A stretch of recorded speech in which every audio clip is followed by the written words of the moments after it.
بسم اللہ الرحمن الرحیم۔ بسم اللہ الرحمن الرحیم۔ اللہم صلی علی محمد وعلی محمد۔ السلام علیکم ورحمۃ اللہ وبرکاتہ۔ بادشاہ سب کو بھی موجود اور باقی تمام علم بادشاہ تمام سامعین برادران خارن سب کچھ حسین بعد سلام عرض کرتے ہیں، اور ہمارے سلسلہ درس کتاب دعوت شریف میں سے اوراد خمسہ جو ہے اس کے توضیحات آپ لوگوں مبارکانہ تک پہنچا رہا ہوں۔ تو اوراد خمسہ میں سے جو پانچ وقت نماز کے بعد پڑھی جاتی ہے، آج اوراد خمسہ کا درس نمبر 9 ہے، اور مجموعی طور پر دعوت کا درس نمبر 82 82/9 آپ لوگوں مبارکانہ تک پہنچا رہا ہوں۔ تو اس میں جو ہے استغفر اللہ کے شروع کے جو ابتدائی جملات ہیں، کلمہ طیبہ پڑھنے کے بعد سلام پھیرنے کے بعد یہ مبارک کلمات ہم پڑھتے ہیں۔ استغفر اللہ العظیم، استغفر اللہ العظیم، استغفر اللہ العظیم الذی لا الہ الا هو الحی القیوم واتوب الیہ واسألہ التوبہ۔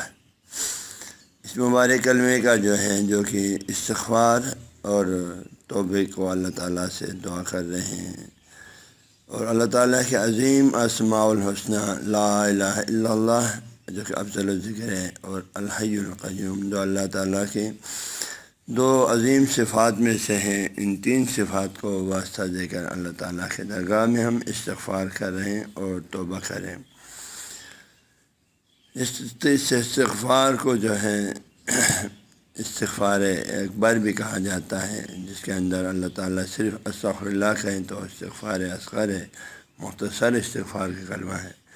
جب الذی لا الہ الا هو الحی القیوم کو اضافہ کر کے پھر استغفار کریں اور توبہ کریں تو اس میں ان بابرکت اسماء الحسنہ کی وجہ سے قبولیت کی بہت زیادہ امید بڑھ جاتی ہے جانگر میں۔ تو استغفر اللہ العظیم، استغفر اللہ میں طلب استغفار کرتا ہوں، میں گناہ گار، میں خطا کار۔ جانگر میں جب آپ کہتے ہیں استغفر اللہ، میں استغفار کرتا ہوں، میں بخشش طلب کرتا ہوں، میں اللہ تعالیٰ کے درگاہ میں اپنے گناہوں کی بخشش طلب کرتا ہوں، اپنے گناہوں کو چھپانے کی درخواست کرتا ہوں، اور اس کے عفو درگزر کی درخواست کرتا ہوں۔ کس سے؟ اللہ سے۔ کون سا اللہ؟ جو عظیم ہے، نہایت باعظمت ہے۔ اللہ جو ہے لفظ اللہ یہ ذات واجب الوجود اور اس عظیم کائنات کے اور اس عظیم کائنات کے خالق اور مالک رب و الہ اور رازق کا علم شاہ سے اس کا نام گرامی ہے، اور اس میں جامع اور اس میں مستجمع جمیع صفات ہے یہ اللہ تعالیٰ کا۔ جب آپ نے اللہ کہا نا تو سمجھو آپ نے اللہ تعالیٰ کو اس کے 99 اسماء کے ساتھ اس کو آپ نے پکارا ہے، کیونکہ جب ذات کا نام ہے اللہ تو صفات خود بخود اس ذات کے اندر آ جاتی ہیں۔ تو اس میں مبارک جو ہے اس میں ذات، یہ اس مبارک اس میں ذات ہونے کی واضح ثبوت یہ ہے کہ قرآن پاک سے میں تمام دعاؤں اور احادیث میں اس میں اللہ ہمیشہ موصوف واقع ہوتا ہے۔ اللہ الرحمن الرحیم آتا ہے، اللہ الرحمن الرحیم پڑھا جاتا ہے، کہا جاتا ہے، لکھا جاتا ہے، قرآن پاک میں بھی آیا ہے، لیکن کہیں بھی الرحمن اللہ نہیں آیا ہے، الرحیم اللہ نہیں آیا ہے۔ تو اس سے معلوم ہوتا ہے یہ اللہ تعالیٰ کی پاک ذات کا نام ہے، اور باقی رحمان الرحیم جتنے بھی اسماء الحسنہ سب اس کے صفات ہیں۔ تو لہذا جو ہے یہ اسم اللہ ہمیشہ قرآن پاک میں احادیث میں موصوف واقع ہوا ہے، اور باقی اسماء مثلا رحمان، رحیم، غفار، رازق وغیرہ سب صفت واقع ہوا ہے لفظ اللہ کے لیے۔ تو اسی سے ہمیں معلوم ہونا چاہیے لفظ اللہ تعالیٰ کے پاک ذات کا نام ہے۔ العظیم عظمت کے معنی میں ہے۔ عظمت یقیناً جب ایک ذات کائنات کے ہر شے کا مالک ہے، اور یہ پوری کائنات اس کے حکم سے، اس کے امر کن فیکون سے وجود میں آیا ہے، عدم سے وجود میں لایا ہے، تمام انسان، چران پران، آسمان زمین، کہکشان، سورج چاند، سیارات، یہ سب کے سب جب اس اللہ نے عظم خلق فرمایا اور ان سب کا مالک بھی ہے۔ ابھی یہ سب ایک لمحے میں اللہ نابود بھی کر سکتا ہے، اور جیسے ہزاروں آسمان زمین اور خلق بھی کر سکتے ہیں، تو پھر اس پاک ذات کی عظمت کو انسان جو ہے کیسے درک کریں گے عزیزان گرامی۔ لہذا اللہ تعالیٰ کو عظمت کے ساتھ، اس میں عظیم کے صفت کے ساتھ ہم اللہ تعالیٰ کو اللہ کے حضور میں اپنے گناہوں کی بخشش طلب کرتے ہیں۔ استغفر اللہ العظیم۔ عزیزان گرامی، جب آپ استغفر اللہ پڑھ رہے ہیں نا کہ اللہ میں درگاہ میں اپنے گناہوں کی بخشش طلب کر رہا ہوں، تو بندے مومن کو چاہے کہ ہاں اپنی ان تمام گناہوں کو ذہن میں لائے، تصور میں لائے۔ جو بھی انسان سے، کوئی دنیا میں انسان معصوم نہیں، ہم سے جو بھی چھوٹے بڑے ان خطائیں در ہو چکے ہیں، اس کو ذہن میں لا کر پھر اللہ تعالیٰ کے درگاہ میں اس کے بخشش کا دعا کریں، اس سے توبے کی دعا کریں، اس سلسلے میں توبہ کریں، اور اللہ تعالیٰ سے اپنے افضل جزل کی دعا کریں۔ جو کہ جتنا آپ گناہوں کو ذہن میں لائیں گے، جتنا آپ کے اندر عاجزی آ جائیں گے، خضوع آ جائیں گے، خشوع آ جائیں گے، اور جتنا آپ ان دعاؤں اپنی خطاؤں کو ذہن میں لائیں گے، اپنے اندر اللہ کے حضور میں آپ کے اندر خضوع آ جائیں گے، عاجزی آ جائیں گے، اور شرمندگی کا احساس ہوگا۔ اور اللہ کے درگاہ میں جتنے آپ کے اندر عاجزی اور شرمندگی کا احساس ہوگا، نادم ہوگا، اتنے آپ کی دعائیں استغفار قبول ہونے کی سب سے زیادہ امید ہو جاتی ہے۔ کیونکہ عاجزی آنے سے میں شرمندگی آنے آپ کے اندر شکستگی آ جاتی ہے، شکستگی آ جاتی ہے، تو امید کی کہ اللہ تعالی لہٰذا پھر جب آپ استغفار کریں گے، انسان اپنی خطا کو ذہن میں لا کر اللہ سے بخشش مانگے، اپنے گناہوں کو ذہن میں لا کر اللہ سے بخشش مانگے، تو اللہ تعالیٰ بخشش افضل گزر کرے گا۔ اگر ہم خود کو بہت بڑے بے گناہ سمجھ کر، خود کو بہت بڑا مومن اللہ والا سمجھ کر استغفار کریں گے، اور تو پھر یقیناً آپ کے اندر نہ وہ عاجزی آئے گا، نہ وہ ندامت آئے گی، نہ وہ شرمندگی آئے گا، نہ وہ کثر نفسی پیدا ہوگا، تو پھر بخشش کو امید نہیں پیدا ہو سکتی ہے جان گرامی۔ لہٰذا یہ استغفر اللہ العظیم پڑھتے ہوئے اپنے اندر اپنی خطاؤں کو، اپنے گناہوں کو ذہن میں لا کر یہ مبارک کلمہ زبان پہ جاری کرے، تاکہ وہ رب اپنی مہربانی کی رحمت جوش میں آ جائے، اپنے گناہوں کو بخش دے۔ میں استغفر اللہ العظیم، اللہ تعالیٰ کے درگاہ میں بخشش طلب کرتا ہوں، عظیم اللہ کے درگاہ میں، الذی وہ ذات، لا الہ نہیں ہے کوئی معبود اس کائنات کے اندر، معبود یعنی ایسی ذات جس کے اطاعت کی جائے، ایسی ذات جس کی بندگی کی جائے، ایسی ذات جس کو معبود بنایا جائے۔ کوئی چیز کائنات کے اندر اس چیز کے لائق ہی نہیں ہے کہ ہم اس کی عبادت کی جائے، اس کو معبود بنایا جائے، اس کے سامنے سر تسلیم خم ہو جائے۔ الذی وہ ذات، لا الہ نہیں ہے کوئی معبود، کوئی شے عبادت کے لائق نہیں، کوئی ذات عبادت کے لائق الا ہو، سوائے اسی پاک ذات کے۔ یہ ہو ضمیر ہے اذان گرامی جو اللہ کی طرف پلٹتا ہے، جو اس سے پہلے استغفر اللہ میں آیا ہوا ہے، اور یہ اللہ ہو ضمیر کے بارے میں اہل معرفت طریقت کے بزرگان فرماتے ہیں یہ باطن اللہ ہے، اس میں اللہ اس میں ظاہر ہے، ہو اس کا باطن ہے، کیونکہ ہو فرماتے ہیں اصل میں ہو صرف ہاں پیش ہوئے، واو کو آگے ملانے کے لیے جوڑتے ہیں، اس کا حرف وصل بولتے ہیں طریقت کے بزرگان جو اہل معرفت ہے۔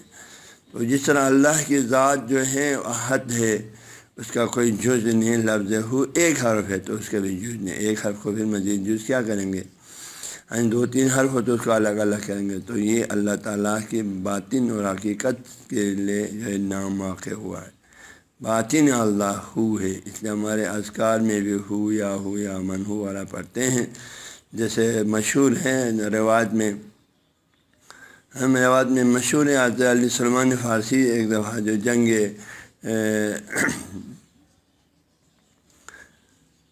خندق کے بارے میں آتا ہے، یا جنگ خیبر کے بارے میں بھی یہ روایت آتا ہے، کہتے ہیں اب سلمان فارسی فرماتے ہیں میں نے دیکھا علیہ السلام ایک کوئی چیز پڑھ رہا ہے، وہی غور سے سنا تو ہو یا من ہو اللہ ہو، اس طالباً اسی کے قریب ایک عبارت لکھا ہے۔ تو آپ نے جو ہے آپ کو سمجھنے، آپ نے رسول اللہ سے کہا کہ میں رسول اللہ علیہ السلام ایسا ایک تسبیح پڑھ رہے تھے، اس کا کیا مطلب ہے؟ تو رسول اللہ نے فرمایا ہاں یہ حضرت خضر علیہ السلام کا جو ہے تسبیح ہے فرمایا۔ اس طرح یہ لفظ ہو یعنی باطن اللہ کو نظر میں رکھتے ہیں، اللہ تعالیٰ کے اس پاک ذات کو نظر میں رکھتے ہیں، رہ کر اس کی طرف اشارہ ہے لفظ ہو کے ذریعے سے۔ تو لا الذی وہ ذات، لا الہ نہیں ہے کوئی معبود الا ہو سوائے اسی پاک ذات اللہ کے، جس کے صفات ایک اور صفات یہ الحی القیوم ہے۔ حی جو ہے لفظ حیات ہے، ہاں جی، حی جو ہے لفظ حیات سے عزیزان گرامی، اس کا معنی جو ہے حی الحیات سے ضد الموت ہے، موت کے ضد ہے، ہاں جی، الحی ضد الموت یعنی صاحب حیات و صاحب زندگی۔ تفسیر معین فرماتے ہیں الحی کے معنی کیا ہے؟ الدائم البقاء، وہ ذات جو ہمیشہ ہمیشہ سے باقی ہے، جس کے لیے عدم کا کوئی تصور ہی نہیں کیا جاتا ہے۔ دائم البقاء ہمیشہ ہمیشہ سے باقی ذات کو حی بولتے ہیں، جو کہ صرف اور صرف اللہ تعالیٰ کی ذات ہے۔ حی جو ہے حی یحییٰ حیاتاً زندہ رہنا، حی جمع احیا زندہ، ہاں جی، زندہ دل کے معنی میں آیا ہے، باقی کے معنی میں آیا ہے، فعال مستعد متحرک کے معنی میں آیا ہے، ہاں جی، اور القیوم قوام سے ہے، ہاں جی، تو قوام الامر نے علماء لکھا ہے نظام ہو و عماد ہو۔ قیام یعنی قیوم کیا، کائنات کی ہر شے کا تسلسل کے ساتھ باقی رہنا، یہ کائنات خلق ہونے کے بعد اس کو باقی رہنا بھی اللہ ہی کے ہاتھ میں ہے۔ تو عزیزان گرامی، ہم لوگ مثلا ایک ترخان ہماری زندگی میں ایک کوئی بھی ہنرمند کوئی چیز بناتے ہیں، پھر بازار میں بیچنے کے لیے لاتے ہیں، خریدار خرید لیتے ہیں، تو اس بنانے والے کو اس چیز سے پھر تعلق ختم ہو جاتے ہیں۔ ایک دروازہ بنا کہ آپ کو دے دیں، آپ نے اپنے گھر میں لگایا، اس کے بعد آپ اس کو توڑیں رکھیں، اس کی حفاظت آپ کی ذمہ ہے، اس کا ترخان بنانے والے کے ذمہ نہیں ہے۔ لیکن یہ اللہ تعالیٰ ہے، اس پاک ذات نے کائنات کے ہر شے کو خلق فرمایا، پھر اس کے بقا اور دوام استمرار کے لیے بھی ہمیشہ اللہ تعالیٰ اس پر توجہ رکھتے ہیں، اور اس کی تمام ضرورتیں ہمیشہ فراہم کرتا رہتا ہے۔ یہ فرق ہے، ہم ایک چیز کو بناتے ہیں تو اس سے آپ جدا ہو جاتے ہیں، پھر وہ جس کو دینا دے جا، وہ چاہنے وہ چیز آئیں، لیکن اللہ پاک نے اس کائنات کو خلق فرمایا، پھر اس کی حفاظت بھی اس نے اپنے ہاتھ میں رکھا ہوا ہے۔ اس لیے ہر شے کا وہ رب ہے، ہر شے کو جس مقصد کے حالات اس کو اعلیٰ منزل تک پہنچاتے ہیں، کمال تک۔ ہر شے کا رزق دینے والا بھی وہ ذات ہے، ہر شے کا جو ہے مالک بھی وہ ذات ہے، ہر شے کا رازق بھی وہ ذات ہے، اور ہمیشہ رزق پہنچاتے ہیں۔ ہمیشہ زندگی کی تمام ضروریات وہی اللہ پر۔ الولی کے معنی یہی ہے، مکمل سرپرستی کرنے والا، اللہ تعالیٰ مکمل سرپرستی کرتا ہے۔ اس لیے قیوم کا معنی اس پوری کائنات کے حیات، اس کو حیات بخشنے پہ اللہ نے حیات بخش، زندگی میں اس نے ہر شے کو، اور ہر شے کو باقی رہنے کے لیے ہر شے کو جتنی عمر اللہ نے دیا ہے اس تک پہنچانے بھی اسی کائنات کے رب کا ذات، اسی کے ہاتھ میں رکھا ہوا۔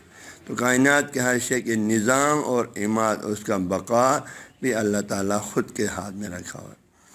عرب بولتے ہیں فلان قوام اہل بیت و قوام اہل بیت ہے، یعنی کیا ہے، هو الذی یقیم شانہم، وہ ہستی جو اس گھر کی تمام ذمہ داریوں کو اٹھاتے ہیں، اس کا خیال رکھتے ہیں۔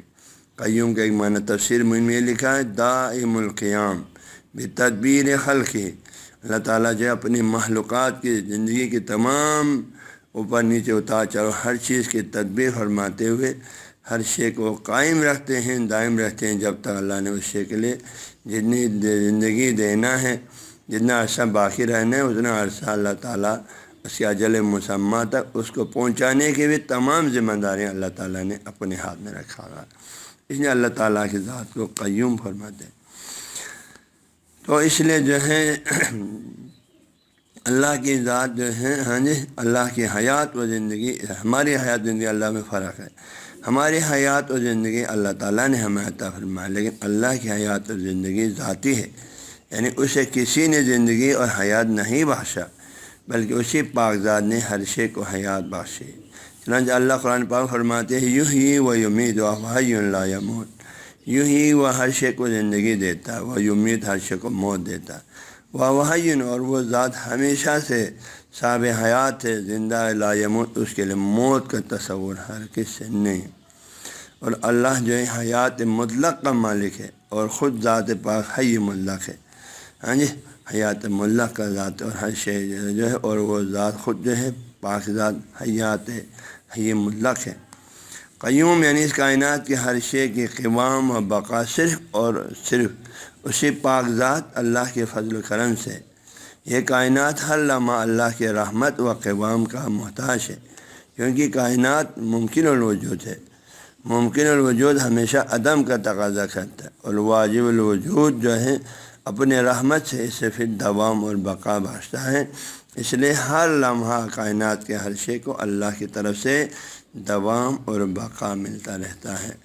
آپ اذن کے اس کو علماء نے حی و قیوم کو سمجھانے کے لیے کائنات کے ہر شے ہر لمحہ اللہ تعالیٰ کے رحمت کا محتاج ہے، اللہ کی قیومیت اور حیات دینے کا محتاج ہے۔ اس کی مثال یہ دیتے ہیں، آپ نے گھر میں ایک بلب روشن کیا تو جب تک مرکز سے اس کو مسلسل بجلی مل رہا نہ ہوگا، نہ ملے تو یہ بلب اسی وقت خاموش ہو جاتی ہے، ہاں جی، بند ہو جاتی ہے۔ تو اسی طرح ہر شے کی بقا اور دوام ایک نوع روشنی ہے، ہاں جی۔ تو ہر شے کی بقا اور دوام کو اللہ کی طرف سے مسلسل رحمت ملتا رہے، حیات ملتا رہے، اس کی بقا کے لیے اسباب اللہ طرف سے فراہم ہوتے رہیں، تو ہر شے کو بقا اور وجود حاصل ہے۔ جو ہی وہ رحمت رک گیا، ہر شے کو فنا آ جاتی ہے، موت آ جاتی ہے، اور یہاں سے چل بستے ہیں، وہ خاموش ہو جاتے ہیں۔ عزیزان گرامی، لہٰذا اللہ تعالیٰ کی پاک ذات جو ہے وہی ذات ہے جو اس کائنات کے ہر شے کا مالک ہے، اور ہر شے کو بقا اور قوام دینے والی ذات وہی پاک ذات ہے۔ لہٰذا ہماری اس مبارک دعا میں انسان اللہ تعالیٰ سے استغفار کرنے ساتھ ساتھ استغفر اللہ میں اس بعظمت اللہ کے درگاہ میں اپنے گناہوں کے بخشش طلب کرتا ہوں۔ وہ ذات کی لا الہ الا ہو، اس کے سوا کوئی ذات نہیں، کوئی معبود نہیں۔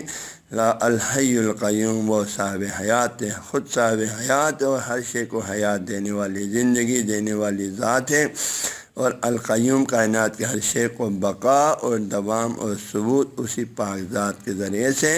وہ ذات جب تک اس بندے کے ساتھ اس کا ہر شے کو بقا وہ ہٹیں تو سب کچھ خاموش۔ تو آج کے درس یہیں پر اتفاق کرتے ہیں۔